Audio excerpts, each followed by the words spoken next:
Let's continue our conversation about the importance of COP and bring into the conversation Conservative MP and Foreign Secretary Liz Truss, who joins me now. We all know the bold intents and ambitions and goals up there at Glasgow, but how are my listeners to be persuaded it's not a talking shop? What can we actually see come from the conference? Foreign Secretary, good morning. Good morning, Nick. This is going to be the largest conference of world leaders the UK has ever hosted. It's a huge opportunity for us to make progress on getting the net zero commitments actioned, making sure they're concrete actions, but also providing the finance to developing countries to help them adapt to climate change. But for my listeners, what will they see tangible? What needs to come from it, Foreign Secretary? Well, we've got 2 weeks of negotiations ahead, but what we should see is more commitments by countries to reduce their carbon emissions by 2030. We should see more financial commitments about how we're going to help reforestation across the world where forests have been chopped down. We're going to see more commitments on how we're going to help smaller countries adapt to climate change and put in the necessary measures. But there's 2 weeks of detailed discussions to take place. At the moment, we don't know whether we're going to be able to achieve what we want to achieve. But we are in a good position to have those discussions. Does it matter that neither President Putin nor President Xi will be in attendance, Foreign Secretary? They're sending senior delegations, and we have seen positive progress from China in terms of their commitments to dealing with climate change. Of course, we need to see more, and the Chinese delegation will be here having those discussions. And I'm very clear, we don't want to be in a position where UK businesses are being unfairly undercut by businesses not acceding to the same climate targets. So it's very important that we get all the world to buy into this. And in fact, at the G20 meeting in Rome, all of the countries at the G20 did commit to net zero by mid this century.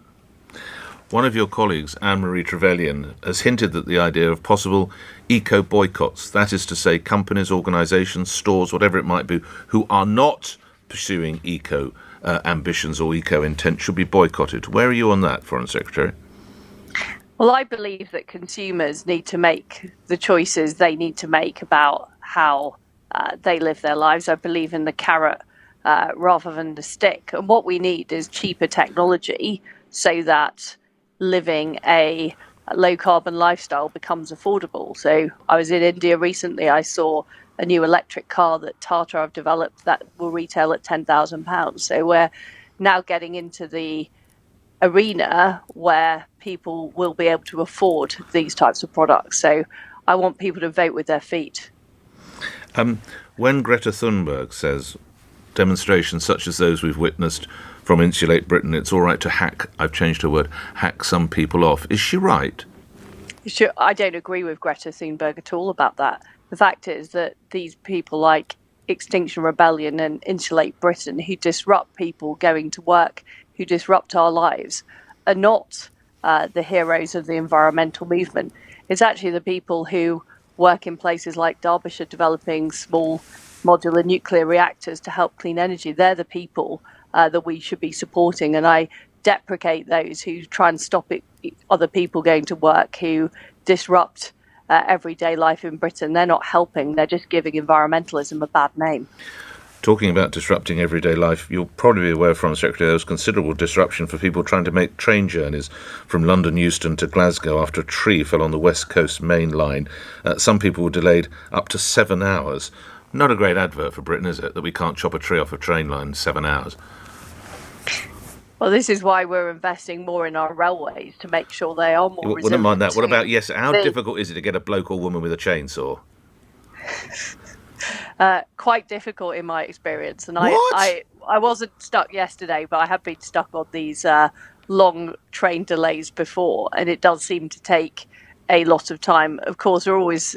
They've got the world landing in London, trying to jump on trains up to Glasgow. Why can't we get a bloke out in a Land Rover to chop a tree up and get the trains moving again? Maybe, did anyone call you, Nick, to see if you were If I was in that area, I happen to have actually felled quite a few trees, because I lived in Kent in my life, so I'm not bad with bringing trees down, but sadly I wasn't in that part of the country, so I wasn't able to apply. But you see what I'm saying, Foreign Secretary, it's not a great look, is it?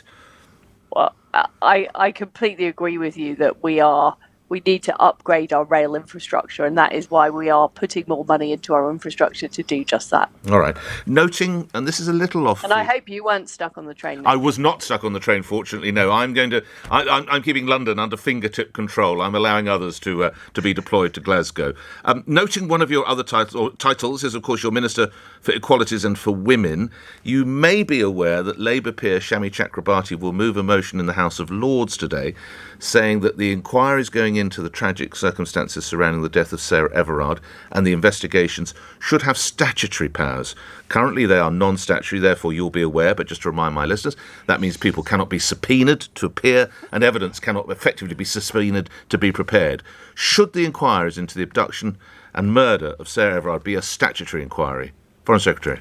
Well, I think the most important thing is that this inquiry takes place as soon as possible so that people have confidence that these very, very serious concerns are being looked at. And my concern about it becoming a statutory inquiry would be it would end up taking longer. Why? And I'm afraid that we've got a history of long-running inquiries. What women in Britain want to see, Nick, is action taken.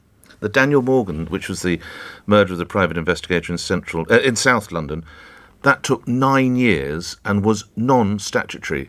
I put it to you, a statutory inquiry can move faster in some instances. I don't see why the government's refusing to do this.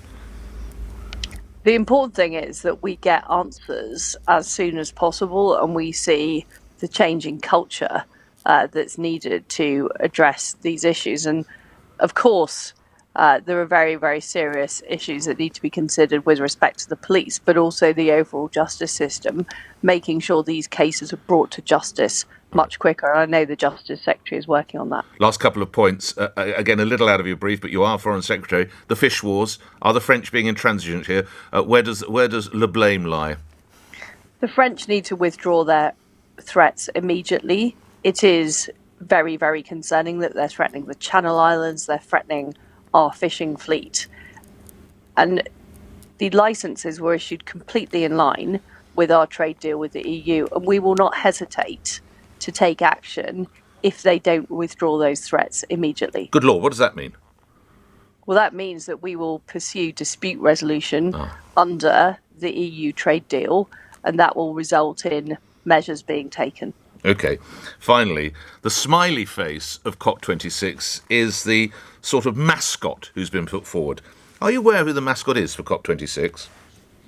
I'm not, no, Nick. It's Bonnie the seal, who's been recycled after two previous events, the 2018 Multisport European Championships and the European Short Course Swimming Championship last year. Can I put it to you, whoever chose the mascot clearly was having a bad day. No one had heard of Bonnie back in 2018. No one has heard of bloody Bonnie today. Pourquoi? Why Bonnie? Well, I've only just arrived at the conference, haven't yet met Bonnie. But this is a recycled mascot that nobody cares about. When I meet Bonnie. Foreign Secretary, I'm grateful for your time. Conservative MP, Foreign Secretary, and Minister for Women and Equalities, Liz Truss.